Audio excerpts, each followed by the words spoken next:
లక్షల్లో ఫీజులా? డ్రెస్సులతో రేటు, బుక్లకు మరో రేటు. నియంత్రణపై ప్రభుత్వాలు ఏం చేస్తున్నాయి?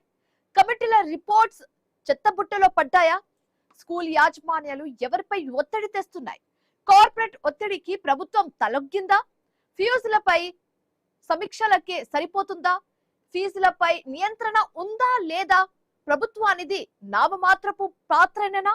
అధికారులు మామూళ్ళ మత్తులో జోగుతున్నారా? సామాన్యులు చదువుకునే పరిస్థితి ఉందా? స్కూల్స్ లో చదువుకునే పరిస్థితులు లేవా?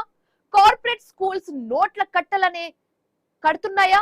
డబ్బులున్న వాళ్ళే ఆ స్కూల్స్ లో చదువుకుంటున్నారా? స్కూల్స్ పై చర్యలు ఎందుకు తీసుకోవడం లేదు? స్కూల్స్ లో రాజకీయ నేతల పెట్టుబడులున్నాయా?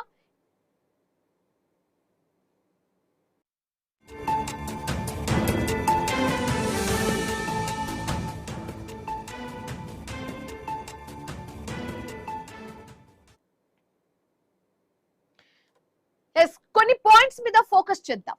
నర్సరీలో చేరాలంటే లక్షల్లో ఫీజులా? ఎస్, అదే నడుస్తుంది ఇప్పుడు. ఇది అది అని తేడా లేదు. ఎక్కడికి వెళ్ళినా లక్షల్లో సమర్పించుకోవాల్సిందే.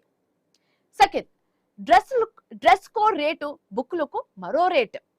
ఎస్, ఫీజులే కాదు, డ్రెస్సులు, షూస్, బుక్స్ పేరుతో కూడా భారీగానే దోపిడీ జరుగుతుందని చెప్పొచ్చు. ఎంతలా అంటే వాటికి కూడా ఫీజు హై లెవెల్లోనే సాగుతుంది. సామాన్యులు చదువుకునే పరిస్థితి ఉందా అన్న డౌట్ రేజ్ అవుతుంది. కార్పొరేట్ స్కూల్స్ వైపు ఒక నిరుపేద చూసే పరిస్థితి కూడా లేదు. ఎందుకంటే అక్కడ వసూలు చేసేది ప్రతి ఒక్కటి రిచ్ గానే ఉంటుంది.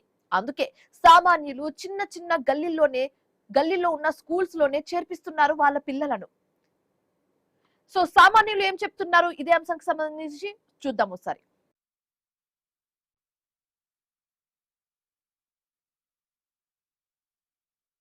నిజామాబాద్ జిల్లా వ్యాప్తంగా ప్రైవేటు విద్యా సంస్థలు కానివ్వండి, అట్లాగే కార్పొరేట్ విద్యా సంస్థలు నిజామాబాద్కు చొరబడి ఈ ప్రైవేటు విద్యా సంస్థలు అన్నింటినీ కూడా వ్యాపార సముదాయ కేంద్రంగా మార్చుకోవడం జరిగింది. ఈరోజు లాభార్జనే ధ్యేయంగా పనిగా పెట్టుకొని ఈరోజు వింత వింత అడ్వర్టైజ్మెంట్లతోటి వివిధ రకాల విద్యార్థుల యొక్క తల్లిదండ్రులను ఆకర్షించడానికి కొత్త కొత్త కలరు పాంప్లెట్లు తీసుకొచ్చుకుంటా, అట్లాగే ఒకటేసారి ఫీజు కడితే ఇంత, ఇంకొకసారి ఫీజు కడితే ఇంత అని చెప్పేసి ఐపీఎల్ అని చెప్పేసి ఏదైతే ట్రెండింగ్లో ఉన్నటువంటి పేర్లు ఉంటాయో ఆ పేర్లను ముందు పెట్టుకొని ఈరోజు వాళ్ళు ప్రచారం చేసుకుంటున్నటువంటి పరిస్థితి ఉంది. ఆ ప్రచారానికి ఆకర్షితులై తల్లిదండ్రులు కూడా జేబులు ఖాళీ చేసుకుంటున్నటువంటి పరిస్థితి ఉంది. నిజామాబాద్ జిల్లా వ్యాప్తంగా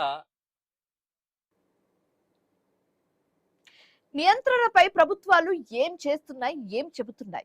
ఫీజుల నియంత్రణపై ప్రభుత్వాలకు ఎలాంటి సుద్ధ లేదంటూ క్లియర్ గా కనిపిస్తుంది. ఎందుకంటే ఎన్నిసార్లు పేరెంట్స్ మొరపెట్టుకున్నా చేసేది ఏమీ లేదు. కమిటీల రిపోర్ట్స్ చెత్తబుట్టలో పడుతున్నాయా అన్న డౌట్ రేజ్ అవుతుంది.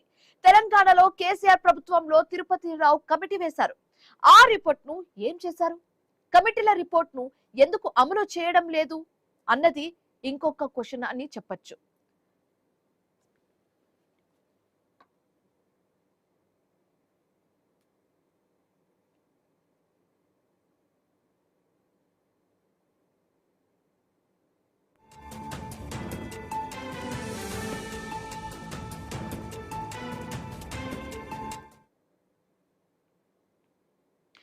స్కూల్ యాజమాన్యాలు ఎవరిపై ఒత్తిడి తెస్తున్నాయి? స్కూల్ యాజమాన్యాలు తమ బిడ్డల పలుకుబడి ప్రయోగిస్తున్నాయన్నవి విమర్శలు వస్తున్నాయి. విద్యార్థుల నుంచి పెద్ద ఎత్తున ఫీజులు వసూలు చేసి రాజకీయ పెద్దలకు అప్పచెప్తున్నారన్న విమర్శలు కూడా వస్తున్నాయి. అండ్ దీనికి సంబంధించి పేరెంట్స్ కూడా చాలానే చెప్తున్నారు. అందుకే ఇలాంటి చర్యలు ఉండడం లేదని వాళ్ళు చెబుతున్నారు.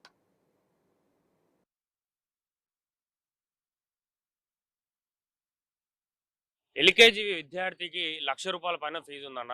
ఒక తండ్రి ఏడాది పొడుగా యాన్యువల్గా ₹2,00,000 సంపాదిస్తే దాంట్లో సగం ఎల్కేజీ స్టూడెంట్కే పెట్టడం జరుగుతూ ఉంది. విద్యా హక్కు చట్ట ప్రకారం ఫీజు నియంత్రణ చట్టం తీసుకొస్తామని ప్రతి ప్రభుత్వం చెప్తా ఉంది, కానీ అధికారంలోకి వచ్చినాక ప్రతి ప్రభుత్వం కూడా నిమ్మకు నీరెత్తినట్టు వ్యవహరిస్తూ ఉంది. ఏ ప్రభుత్వం కూడా ఈ ఫీజు నియంత్రణ చట్టం పైన అమలు చేయడం లేదు. ఎల్కేజీ విద్యార్థికి ₹1,00,000 పైన ఫీజు ఉందన్న. ఒక తండ్రి ఏడాది పొడుగా యాన్యువల్గా ₹2,00,000 సంపాదిస్తే దాంట్లో సగం ఎల్కేజీ స్టూడెంట్కే పెట్టడం జరుగుతూ ఉంది.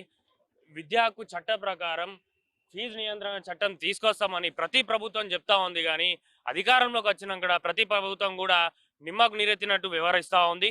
ఏ ప్రభుత్వం కూడా ఈ ఫీజు నియంత్రణ చట్టం పైన అమలు చేయడం లేదు. 2026-27 సంవత్సరానికి సంబంధించిన ఇంకా అకాడమిక్ ఇయర్ ప్రారంభం కాకముందు నుండే ఇవాళ ప్రైవేటు స్కూళ్ళు ఇష్టానుసారంగా అక్షయ తృతీయ పేరుతో ఇవాళ ఆఫర్ల పేరుతో ఇవాళ విద్యార్థుల తల్లిదండ్రులను ఆకర్షించేందుకు ప్రయత్నం చేస్తున్నాయి. అయితే జీవోలు ఏం చెప్తున్నాయి అనేది కూడా ప్రభుత్వం ఏదైతే జీవోలు చెప్తున్నాయో వాటిని ఎక్కడ కూడా ఏ పాఠశాల కూడా అమలు చేయడం లేదు. ప్రత్యేకంగా ఏదైతే జీవో నంబర్ 1 ఏదైతే అడ్మిషన్కు సంబంధించింది అకాడమిక్ ఇయర్ ప్రారంభం అయిన తర్వాతనే చేయాలని చెప్పారు. కానీ ఇప్పటికి కూడా క్యాన్వసింగ్ జరుగుతున్న పరిస్థితి కూడా మనం చూస్తున్న పరిస్థితి. దాంతోపాటుగా జీవో నంబర్ 37 ప్రకారం ఏదైతే ప్రైవేటు స్కూళ్ళల్లో ఫీజు స్ట్రక్చర్ అనే దాన్ని ఇవాళ వాళ్ళు అక్కడ పొందుపరచాల్సిన అవసరం ఉంటుంది. కానీ ఆ బోర్డు కూడా ఏ స్కూల్లో కూడా పెట్టని పరిస్థితి ఉంది.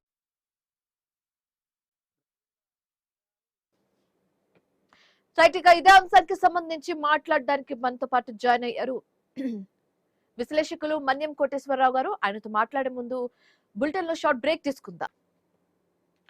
Right, welcome back. So corporate schools దోపిడీకి సంబంధించి మనం మాట్లాడుకుంటున్నాం.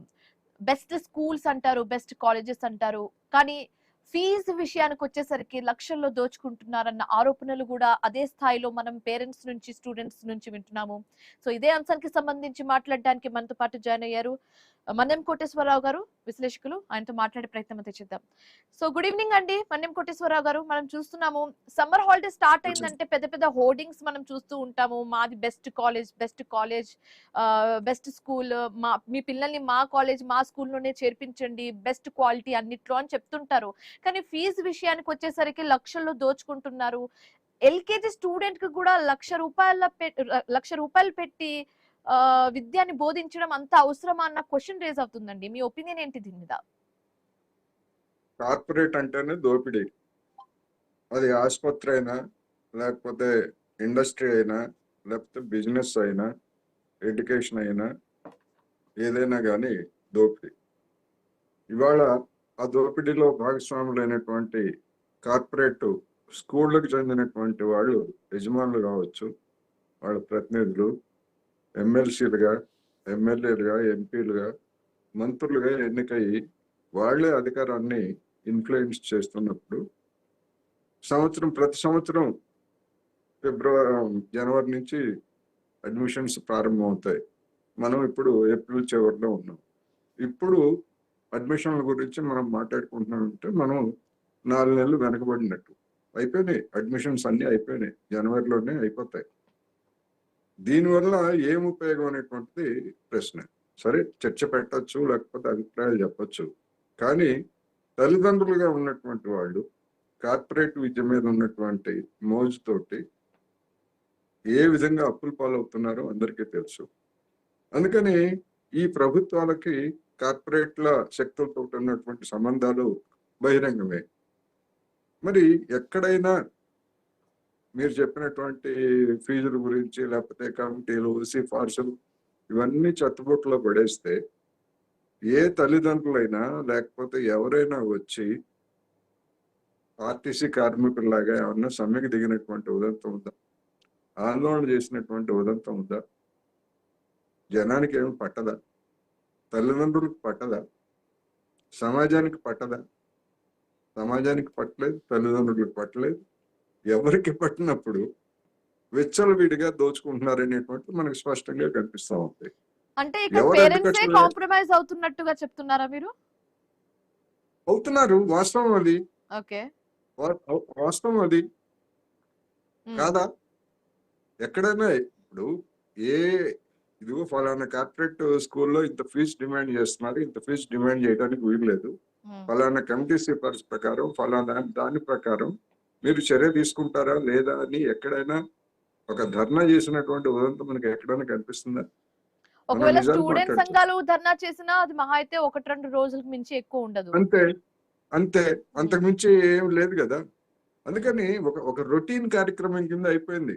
టీవీ ఛానల్స్ లో కావచ్చు, లేదా నాలాంటి వాళ్ళు అభిప్రాయాలు వెల్లడించడం కావచ్చు, ఇదంతా కూడా ఒక రొటీన్ కార్యక్రమం. శ్మశాన వైరాగ్యం లాగా ఇది ఇంతే, ఎప్పుడు జరిగేది ఇదే, దీన్ని ఎవడు బాగు చేయలేడు అని చెప్పేసి మనం రేపు ఫీజు ఎట్ట కట్టాలా అని చెప్పేసి నేను కావచ్చు, మీరు కావచ్చు, ఇంకోటి కావచ్చు, మన పనిలో మనం ఉండిపోతున్నాం.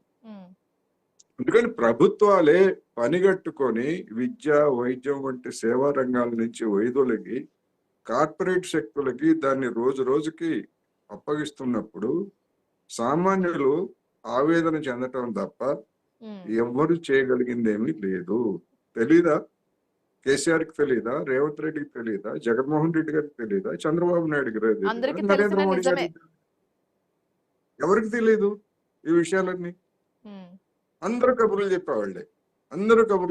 ఎవరైనా కబుర్లు తక్కువ చెప్పారు? ఎందుకని చర్య తీసుకోరు అంటే ఆ కార్పొరేట్ శక్తులతో ఉన్నటువంటి సంబంధాలే. ఉదాహరణకు మొన్న ఆమ్ ఆద్మీ పార్టీ నుంచి 7 ఎంపీలు బీజేపీలో చేరారు. అందులో ఒక అతను కార్పొరేట్ స్కూల్ అధిపతి.